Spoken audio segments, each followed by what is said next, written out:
হিমেল হাওয়ায় জেঁকে বসেছে শীত। ঘন কুয়াশায় আচ্ছন্ন হয়ে আছে গোটা জনপদ। সর্বোত্তরের জেলা পঞ্চগড়ের উপর দিয়ে বয়ে যাচ্ছে মৃদু শৈত্যপ্রবাহ। রেকর্ড করা হয়েছে 9.4 ডিগ্রি সেলসিয়াস। হিমালয় থেকে আসা হাওয়া শীতের তীব্রতা আরও বাড়িয়ে দিচ্ছে। কষ্ট বেড়েছে সাধারণ মানুষের। কনকনে ঠান্ডা বাতাসে তীব্র শীত অনুভূত হচ্ছে চুয়াডাঙ্গায়। জবুথবু অবস্থা জনজীবনে। সবচেয়ে বেশি বিপাকে কৃষি শ্রমিক সহ খেটে খাওয়া মানুষ। প্রয়োজন ছাড়া কেউ ঘরের বাইরে বের হচ্ছে না। চুয়াডাঙ্গায় রেকর্ড করা হয়েছে 11.8 ডিগ্রি সেলসিয়াস। শীতের খবর জানাতে ঠাকুরগাঁও থেকে যুক্ত হচ্ছেন আমাদের সহকর্মী নবীন হাসান। চলে যাচ্ছি তার কাছে।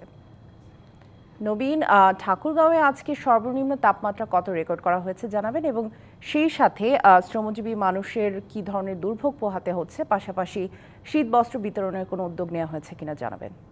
সামিয়া, আজকে ঠাকুরগাঁয়ের সর্বনিম্ন তাপমাত্রা রেকর্ড করা হয়েছে 12 ডিগ্রি সেলসিয়াস।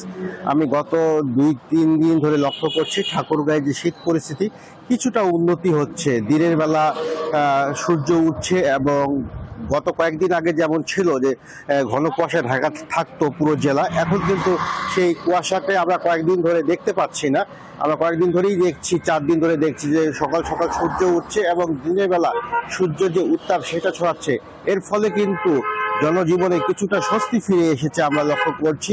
তবে সন্ধ্যার পর থেকে তাপমাত্রা কমতে শুরু করছে। আমি যদি একটু দেখাই যে আজকেও কিন্তু খুব সকাল সকাল ঠাকুরগাঁয়ে সূর্য উঠেছে এবং সূর্যের যে উত্তাপ সেটি কিন্তু ছড়াচ্ছে। আর আপনি যেটি বললেন যে শীত বস্ত্র বিতরণের কথা, আপনি জানেন যে ঠাকুরগাঁও অঞ্চলে অনেক দরিদ্র মানুষ বসবাস করে। এই শীতে কিন্তু তাদের অনেক দুর্ভোগ বেড়ে যায়। Double million offer Walton fridge কিনে পেতে পারেন 20 লক্ষ টাকা, রয়েছে কোটি কোটি টাকার নিশ্চিত উপহার। হ্যাঁ, অনেক ছিন্নমূল মানুষ আছে।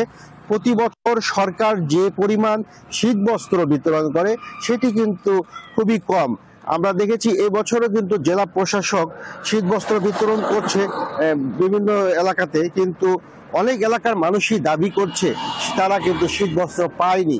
তার মানে যারা যেসব এলাকায় শীতবস্ত্র সবচেয়ে বেশি প্রয়োজন বা সেই সব এলাকায় ঠিকমতো শীতবস্ত্রগুলো বিতরণ হচ্ছে না বলেই তারা অভিযোগ করছেন।